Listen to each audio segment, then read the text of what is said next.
I know that you want to know about surviving in prison. Well, you came to the right place because today I cover the three main types of prison.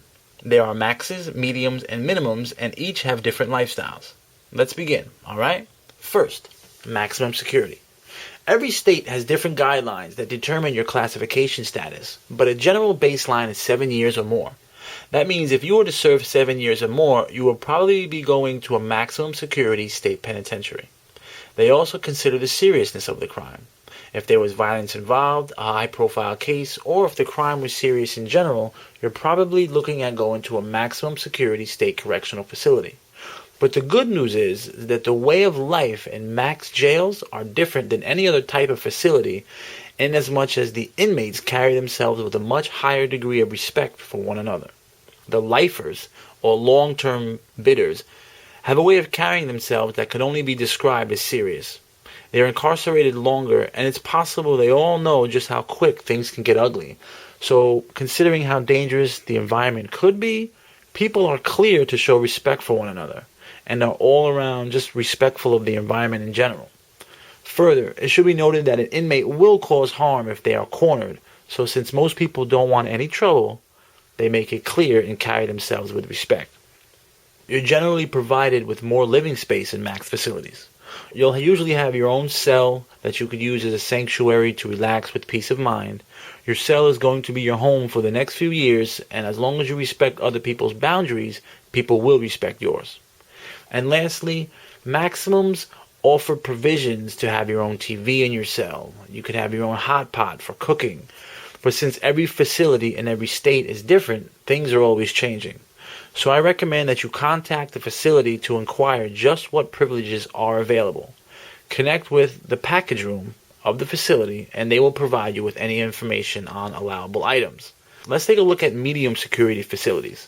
This type of facility has way more freedoms than a max jail because it's usually dormitory life with about 60 inmates total per dorm. Mostly the programs, the schools, the job, recreation, library, and mess halls are all in different buildings, and you have to walk across the grounds to get from one building to the next, almost like a college campus. Of course, the correction officers determine when it's safe to move within the facility, and they are always watching.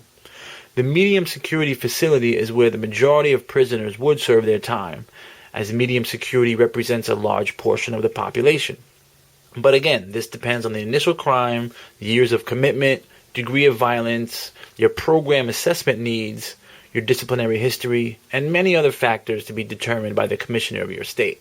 The general attitude in mediums with the inmate population is that since everyone is going home soon, they are just naturally a bit more loose with how they talk to people, with other inmates and guards. It's easier to get comfortable in mediums, but the familiarity sometimes causes problems as the respect lines get obscured and blurred. It's important to set your standard boundary and live by the lines that you set. I go over all the unwritten secrets in my book, but for now, let's keep it on topic. Minimum security prisons. These are the final stages right before being released. This is the type of facility with the most freedoms, and the staff knows your time is short. Usually, this is the facility that will offer the inmates a working position with outside clearance. Working outside clearance is when you work outside the confines of the facility, and this can be beneficial as you're preparing to go home. It's a good way to integrate with the transition. And besides, the facility knows you are so short to go home and you're seriously less likely to try to escape or do anything foolish.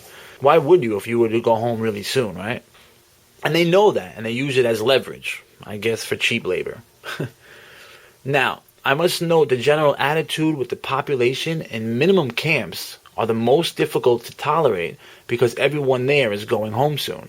It's weird, but they provoke each other because if you mess up, you're seen as really foolish. Now, I must note the general attitude with the population in minimum camps are the most difficult to tolerate because everyone there is going home soon. They provoke each other because if you mess up, you're seen as really foolish. And the price to pay is staying incarcerated longer. People know this and they use it to provoke and instigate problems. I don't know why it is, it just is. It's ironic that max jails are filled with people doing real long prison terms and are super respectful of one another. Minimums are filled with people going home soon and just carry themselves with little or no respect. You would think inmates are more prone to look out for one another, so everyone can go home, everyone can make it out. But no, this is not true at all. Jail life has evolved throughout the years into something it's never been before.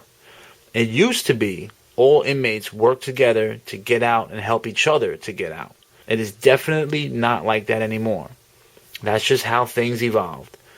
So if you go, take care of yourself. Do what you need to do to get back to your loved ones. Do it yourself and take care of yourself. Avoid the pitfalls of getting trapped off and take your time with whatever you choose to do.